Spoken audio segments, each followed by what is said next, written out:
नमस्ते। India news UP Uttarakhand के digital platform पे आपका स्वागत है। मैं हूं अमलेश। बात करेंगे वक्फ बोर्ड बिल पे चर्चा की। किसने क्या कहा, कैसे कहा, क्या बहसबाजी हुई, बिल जब चर्चाओं के दौरान था तो कौन कौन सी प्रतिक्रियाएं दी गई, उस प्रतिक्रियाओं में किसने किस पर कटाक्ष किया, किसने किस पर वार किया, ये भी चीज़ें बहुत कुछ सामने आई और बहुत ऐसी चीज़ें रहीं जो तर्क देने में कई उपहासों का भी सहारा लिया गया, कई एक तरीके से शायरियों का भी जो है उसका भी उदाहरण दिया गया, कुछ पुरानी चीज़ों का भी उदाहरण दिया गया, कुछ ऐतिहासिक धरोहर का भी उदाहरण दिया गया, ताजमहल से लेकर के कई सारी चीज़ों का भी उदाहरण दिया गया। तो अगर हम बात करें तो देखें तो सुधांशु त्रिवेदी जब राज्यसभा में बोल रहे थे तो कुछ काफ़ी अग्रेसिव नज़र आ रहे थे। सुधांशु त्रिवेदी का अग्रेसिव होना क्योंकि उनकी पुरानी आदत है, तर्कों के साथ वो बात करते हैं, बहुत सारे उदाहरण देते हैं। तो उन्होंने एक उदाहरण दिया कि नया मुल्ला प्याज ज़्यादा खाता है, पुराने जो मुल्ले हैं वो घर बसा रहे हैं। तो इस तरीके की जो बात निकल कर के आई तो नए नए अगर पर्यावरण और नई चीज़ों में अगर देखें तो बिलीव करने वाली, तो उसमें भी अगली कड़ी जो उनका आता है और वो आता है शराफत अली और जो है किसी और खान का भी जिक्र करते हैं। तो ऐसे अगर करें तो देखें तो जो कई उदाहरणों का एक दौर जो होता है, उस उदाहरण के दौर में कहते हैं कि जो हमारी सरकार है वो शराफत अली खान की सरकार है, इसके पहले कोई शरारत खान की सरकार थी। तो शरारत खान और शराफत अली का जो जिक्र करते हैं, इसको भी लेकर के अगर वो कटाक्ष करते हैं तो सरकार में पहले सरकार किस तरीके की चीज़ों को ध्यान देती थी वक्फ बोर्ड पर, और आज की सरकार जो है मुस्लिमों के बारे में सोचती है। तो उन्होंने बोला कि आप वक्फ बोर्ड में दो चीज़ें आपने किया है, शिया बोर्ड और सुन्नी बोर्ड, तो इसकी ज़रूरत नहीं है।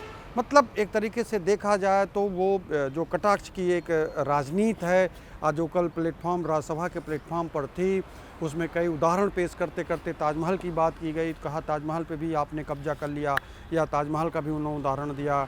कहा जहाँ जहाँ खुदेंगे वहाँ वहाँ हम जो है एक तरीके से देखेंगे कि राम निकल के आ रहे हैं, हनुमान निकल के आ रहे हैं।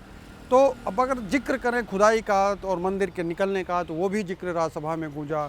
और इतना ही नहीं, ये जो दौर था, ये दौर उपहास का, हंसी मजाक के साथ साथ तर्कों का था। ये हमेशा इस तरीके की चीज़ें चलती चली आ रही हैं। और सुधांशु त्रिवेदी एक चिरपरिचित अंदाज में वो ऐसे ही जो है चुटकुले सुनाते हैं, चुटकुले सुना करके उदाहरण देते हैं।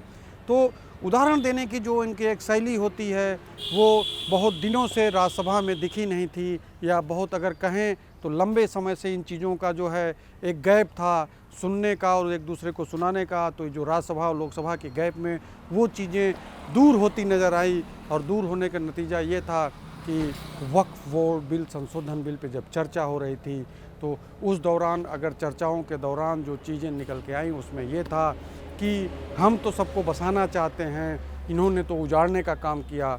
अगर रही बात इस बिल को देखिए और इस संशोधन में जो चीज़ें थी, कमियां थी, उसको निकाला गया। उस अगर निकालने की बात करें तो उसमें से जो चीज़ें निकाली गई वो फ़ायदे के लिए निकाली गई। उन्होंने साफ कहा कि इसको पढ़िए, पढ़ने के बाद समझिए, देखिए किसका फ़ायदा है, किसका नुकसान है। अगर कोई एक व्यक्ति किसी चीज़ पर कई साल से कब्जा बनाए पड़ा है तो उसको उस कब्जा मुक्त कराने के बाद अगर देखा जाए तो वो किसके पाले में जाता है, वो ज़मीन अवैध है या वैध है। उस पर अगर हम कोई बड़ा सा मॉल बना दें जो एक व्यक्ति सिर्फ कब्जा कर रखा है मुस्लिम के नाम पर या उसके संस्थान चलाने के नाम पर, उसका फ़ायदा किसको हो रहा है? फ़ायदा हो तो अगर मुस्लिम वर्ग का हो, स्वहिताय फ़ायदा है, तो समझिए कि वो व्यक्ति अपना बिजनेस चला रहा है। तो बहुत सारी छोटी छोटी चीज़ें जो हैं उन कमियों को दूर कर के जो एक नया बिल बना है, इस बिल से पुरानी चीज़ों का जो एक स्वामित्व था, पुरानी चीज़ों का जो एक अधिकार था, इन सारी चीज़ों को तोड़ते हुए, इन सारी चीज़ों को धता बताते हुए जो एक नया परिवर्तन हुआ, नए युग के साथ परिवर्तन हुआ। और नए युग में जो परिवर्तन होता है उस परिवर्तन का सीधा साधा मतलब ये है, उदाहरण ये है कि नए जीवन में आइए और नए तरीके से आपको जो हक मिल रहा है उसकी लड़ाई में आप जो है सरकार जो आपके साथ खड़ी है उसका फ़ायदा उठाइए और उसका लाभ उठाइए। लाभ सेंस ये है, अगर मकान आपके हिस्से में आएगा गवर्नमेंट की तरफ से योजनाओं का, तो वो लाभ आपको भी मिलेगा, वो लाभ किसी और गरीब को भी मिलेगा। तो सिर्फ यहाँ पर गरीब की जो एक प्रणाली है उस पर जो सरकार काम कर रही है कि इनको जो बेनिफिट मिले उसका फ़ायदा लीजिए। यहाँ जातिगत भावना मत अपनाइए, यहाँ हिंदुज़म और मुस्लिम पंथ का जो राग मत गाइए। तो इस जो एक डिवाइडर को है इसको तोड़ने का जो एक काम किया गया है कि अगर आपको व्यक्तिगत फ़ायदा चाहिए तो आप व्यक्तिगत फ़ायदा मतलब ये है कि ना आप हिंदू हैं ना आप मुस्लिम हैं।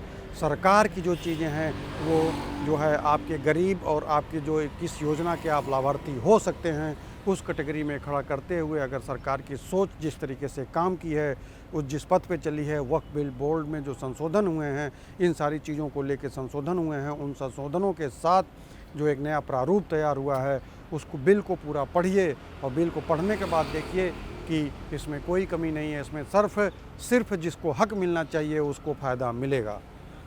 इसी तरीके के अपडेट के साथ हम आपके साथ उपस्थित होते रहेंगे। हमारी टीम पूरी एक नई जानकारियों के साथ आपके पास उपलब्ध होती रहेगी।